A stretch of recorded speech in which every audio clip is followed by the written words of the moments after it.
şirin, gönlümü sarar.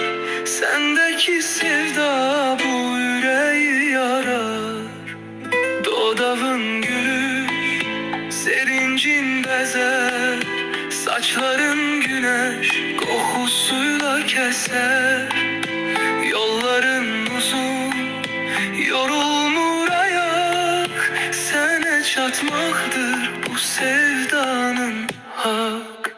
Kaşların kara, yüreğim yara.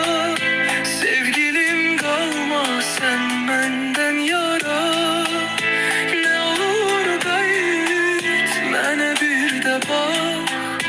Sesinin ahı eşkimi kucak.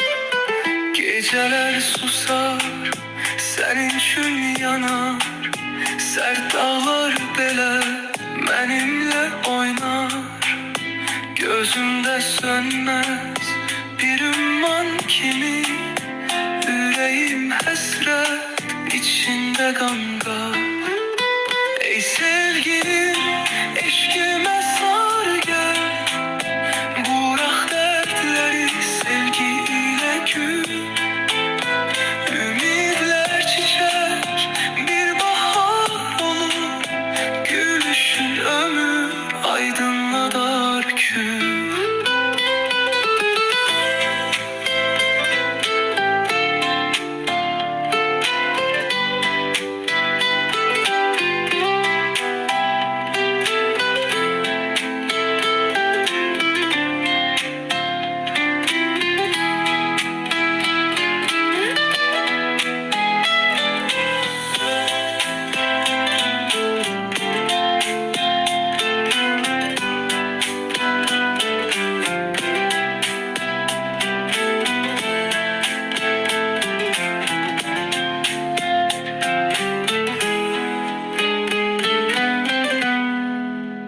Kaşların kara, yüreğim yara.